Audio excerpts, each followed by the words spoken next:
Di era modern saat ini, kita tak mungkin terlepas dari yang namanya teknologi yang semakin hari semakin canggih. Coba bayangin deh kalian, gimana kalau jadinya kita saat ini hidup tanpa listrik, tanpa handphone, tanpa lampu, tanpa internet. Nah, tapi kalian tahu nggak sih, di mana listrik yang kita gunakan sehari-hari itu berasal? Nah, salah satunya itu berasal dari bahan bakar batu bara yang biasa kita kenal sebagai PLTU. Proses ini dilakukan dengan pembakaran bahan bakar yang menghasilkan panas, yang kemudian memanaskan air menjadi uap yang bertekanan tinggi. Nah, uap ini dilakukan untuk memutarkan turbin yang selanjutnya menggerakkan generator untuk menghasilkan energi listrik. Cara lebih jelasnya, yuk kita tonton videonya! Di PLTU, batu bara digunakan untuk memanaskan air hingga menjadi uap. Uap bertekanan memutarkan turbin, lalu generator mengubah energi menjadi listrik.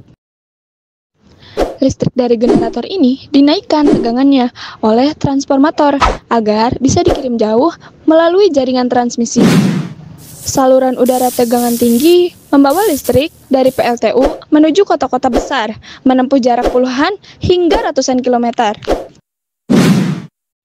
Di gardu induk, tegangan diturunkan agar aman. Lalu listrik disalurkan ke rumah, sekolah, dan industri. Listrik yang dihasilkan oleh PLTU yang berbahan bakar batu bara ini tentunya memiliki kelebihan dan juga kekurangan yang berdampak bagi lingkungan.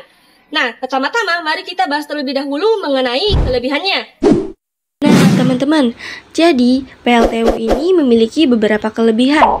Salah satunya adalah kemampuannya untuk menghasilkan listrik dalam jumlah besar secara terus-menerus, sehingga cocok sebagai penyedia energi beban dasar atau baseload dalam sistem kelistrikan. Selain itu, biaya operasional PLTU relatif rendah, terutama jika bahan bakarnya tersedia secara lokal. Teknologi PLTU juga sudah matang dan banyak digunakan, sehingga ketersediaan teknisi dan suku cadang tidak menjadi kendala. PLTU juga tidak bergantung pada kondisi cuaca, sehingga dapat beroperasi stabil sepanjang waktu. Selanjutnya, mari kita bahas mengenai kekurangannya. Selain memiliki kelebihan, PLTU juga memiliki sejumlah kekurangan. Salah satunya yakni dampaknya terhadap lingkungan. Proses pembakaran batu bara menghasilkan emisi gas rumah kaca seperti karbon dioksida serta polutan lain seperti sulfur dioksida dan nitrogen oksida yang dapat mencemari udara dan membahayakan kesehatan manusia. Selain itu, PLTU juga menghasilkan limbah padat berupa abu sisa pembakaran yang harus dikelola dengan baik agar tidak mencemari tanah dan air. Pengoperasian PLTU memerlukan air dalam jumlah besar yang bisa mengganggu keseimbangan ekosistem perairan. Di samping itu, PLTU masih bergantung pada bahan bakar fosil yang tidak terbarukan, sehingga tidak mendukung upaya transisi menuju energi bersih dan berkelanjutan. Ya, pembangkit listrik tenaga batu bara memiliki peran strategis dalam memenuhi kebutuhan energi nasional. Beberapa PLTU besar tersebar di berbagai wilayah.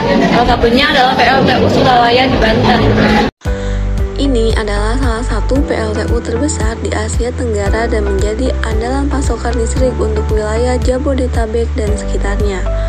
Kemudian ada PLTU Phaeton di Probolinggo, Jawa Timur. Kompleks PLTU ini merupakan salah satu yang paling penting dalam sistem kelistrikan Jawa Bali dengan kapasitas yang sangat besar. Tak kalah penting, PLTU Tanjung Jati B di Jepara, Jawa Tengah juga menjadi tulang punggung dalam memenuhi kebutuhan energi industri dan rumah tangga di kawasan sekitarnya. PLTU ini menunjukkan bagaimana batu bara masih menjadi sumber energi utama dalam sistem kelistrikan nasional kita.